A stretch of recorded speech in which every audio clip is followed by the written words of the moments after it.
Bab 5, sebuah tujuan kecil. Baiklah, kamu yang menangkap ikannya. Kamu juga yang memutuskan. Mike tidak mempermasalahkan hal itu. Namun, aku tetap harus meminjam timbangan. Masih ada kepiting-kepiting di sana. Semua orang tanpa sadar melihat ke arah baskom yang lain setelah mendengar hal ini. Namun, ketika mereka melihat kepiting yang ada di baskom lain itu, mereka langsung berseru lagi. Oh, kepitingnya sangat besar. Kepiting tumbuh paling gemuk di bulan Oktober, sedangkan ini masih bulan Agustus. Bagaimana mereka bisa tumbuh sangat besar? Apa ini kepiting hasil budidaya? 3 kepiting yang paling besar pasti beratnya 400-500 gram. Bahkan mata Emily tampak berbinar ketika dia berkata, kepiting-kepiting itu memang terlihat bagus. Mereka sepertinya kepiting liar, tetapi aku tidak yakin. Emily berkata sambil menatap Randall. Bagaimana menurutmu, anak tampan? Setelah dipanggil anak tampan oleh wanita yang sangat kaya dan cantik, Randall menganggukkan kepalanya kemudian berkata, jangan khawatir, aku sendiri yang menangkap kepiting-kepiting ini dan ikan gabus itu di sungai. Aku jamin kalau mereka semua hewan liar. Pada saat ini, seorang bos berjalan menghampiri kios, mengambil seekor kepiting, kemudian melihat warna dan penampilan kepiting itu, lalu dia mencium baunya. Dia benar. Kepiting ini memanglah kepiting liar, dan ini kepiting yang ada di dekat sungai. Kepiting-kepiting ini memiliki penampilan dan kualitas sebagus kepiting dari danau-danau terkenal itu. Sungai di dekat sini sangatlah dalam, jadi untuk menangkap kepiting-kepiting ini, dia mungkin mempunyai kemampuan yang khusus atau dia sangat mahir berenang. Sungguh mengesankan. Rudy melanjutkan. Semua orang menjadi bersemangat setelah mendengar hal ini. Tuan Wu dulu pernah membudidayakan kepiting. Jika dia mengatakan kalau kepitingnya liar, berarti itu memang kepiting liar. Memang benar, Sungai Sutton dan anak sungainya mungkin satu-satunya tempat yang mendukung kepiting dengan ukuran sebesar ini bisa tumbuh di musim ini. Tanpa basa-basi lagi, aku ingin 10 ekor dengan harga pasar. Jangan bercanda. Di musim seperti ini, kepiting liar sebesar ini sangatlah langka. Apa kamu bisa mendapatkannya dengan harga pasaran biasa? Iya, aku ambil 5 ekor. Akan kubeli dengan harga yang sama dengan kepiting berbulu terkenal yang ditangkap dari danau. Semuanya orang yang beradab. Siapa yang duluan? Dia yang mendapatkan. Tidak. Siapapun yang mengambilnya, dia yang mendapatkannya. Tunggu. Timbangannya datang. Pada saat itu, Mike datang sambil membawa timbangan elektronik di tangannya. Orang-orang langsung tidak sabar untuk berkata, tolong timbang 3 kepiting yang paling besar dahulu. Kami penasaran berapa berat mereka. Baiklah. Mike dengan terampil menimbang 3 kepiting besar sambil memasang senyum di wajahnya. Kepiting yang paling besar beratnya 475 gram. Kemudian 2 yang lainnya masing-masing seberat 455 gram dan 444 gram. Ketika hasil timbangannya keluar, suara penuh takjub kembali terdengar. Kepiting-kepiting itu terlalu besar. Harga ketiga kepiting itu mungkin lebih dari Rp22.500.000. Lagi pula, seekor kepiting liar asli, yang beratnya lebih dari 1/4 kilogram, harganya bisa lebih dari Rp1,5 juta. Harga kepiting dengan berat lebih dari 450 gram pasti beberapa kali lebih mahal, dan tidaklah mudah untuk didapatkan. Jika dilelang di acara seperti kompetisi Raja Kepiting, 3 kepiting dari kota yang maju diharapkan bisa ditawar dengan harga lebih dari Rp22.500.000 untuk setiap ekornya. Selama beberapa saat, semua orang menjadi kebingungan. Mereka ingin tahu berapa yang harus mereka bayar untuk kepiting itu. Mata Emily berbinar-binar, kemudian dia melambaikan tangannya. Akan kuambil ketiga kepiting itu. Aku akan membayar Rp11 juta untuk kepiting yang paling besar, kemudian untuk 2 lainnya, masing-masing akan kubayar seharga Rp9,5 juta dan Rp8,5 juta. Ketika harganya sudah muncul, semua orang mau tak mau hanya bisa tersenyum sedih dan menggelengkan kepala mereka. Harga itu lebih tinggi dari yang orang lain tawarkan. Siapa yang berani membantah? Apa orang-orang kaya makan di hotel mereka? Tentu saja tidak. Namun memang kenyataannya seperti itu. Kepiting-kepiting yang sama ini, jika di kompetisi Raja Kepiting, akan bisa terjual seharga Rp22.500.000 atau bahkan bisa sampai Rp43 juta. Namun di sini, harga Rp6,5 juta untuk masing-masing ekornya sudah cukup banyak.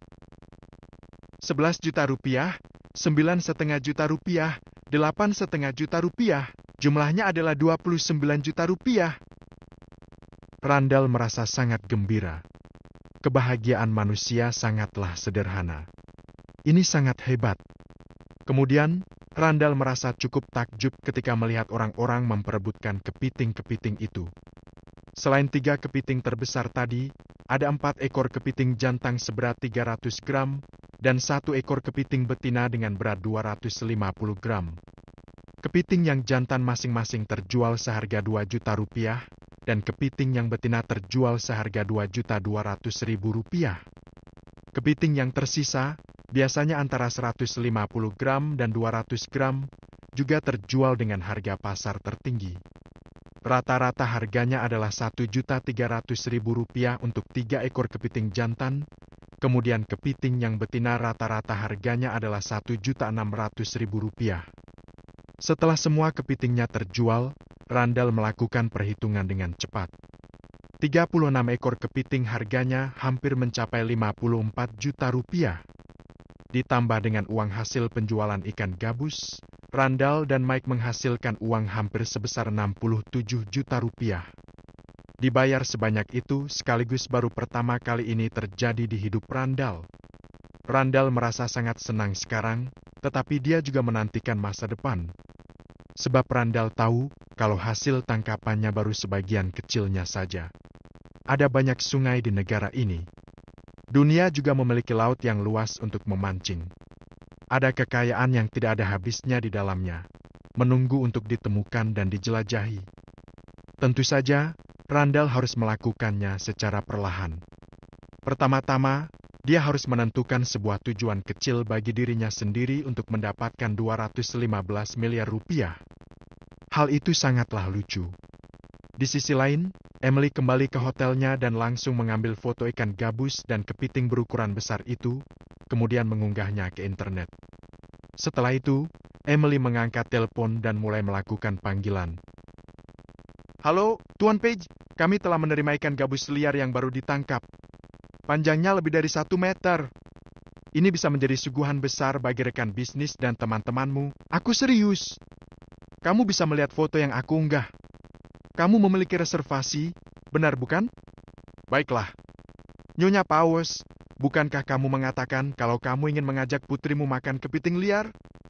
Hotel kami baru saja mendapat beberapa ekor hari ini. Ukuran kepitingnya sangat besar dan pasti bisa memuaskanmu. Ya, kepiting liar asli. Kamu bisa melihat foto yang aku unggah. Jika kamu mau, kamu bisa melakukan pemesanan. Emily menyilangkan kakinya dan tersenyum setelah melakukan beberapa panggilan telepon. Hotel ini sudah dibuka selama setengah bulan dan reputasinya tidaklah terlalu baik. Alasan utamanya adalah kurangnya makanan langka. Lagi pula, orang-orang kaya sudah lelah dengan makanan laut yang biasa. Sekarang, makanan laut liar dan langka yang bisa menarik perhatian orang-orang kaya. Menggunakan gimik makanan laut langka, ditambah dengan berbagai jenis hidangan, makanan laut mentah, serta alkohol dan tembakau kelas atas, sebuah santapan santai di hotel bisa menghabiskan ratusan juta rupiah atau bahkan sampai miliaran rupiah. Orang-orang kaya itu tidak datang sendirian, melainkan datang bersama kelompok kecil. Mereka bisa memesan sebotol anggur biasa seharga ratusan juta rupiah. Sambil memikirkan hal ini, Emily mengeluarkan ponselnya, membuka foto profil Randall, dan melihatnya dengan penuh harapan. Aku penasaran apakah Randall perenang yang baik atau mempunyai suatu kemampuan khusus seperti yang dikatakan Rudy. Jika Randall bisa mendapatkan sesuatu yang langka, reputasi hotelku akan cepat naik. Emily sedang memikirkan tentang hal ini ketika ponselnya bergetar dan sebuah panggilan masuk dari tanya. Emily tersenyum menyeringai dan menekan tombol jawab. Sebelum Emily bisa berbicara, Tanya sudah buru-buru berujar. Emily, pimpinan perusahaan perumahan Lee akan secara pribadi memotong pita di acara pembukaan di Malang. Di malam harinya, Tuan Lee akan mengadakan pesta perjamuan untuk mitra utamanya dan pemimpin departemen yang terkait. Aku menyarankan hotelmu untuk tempat makan malam Tuan Lee.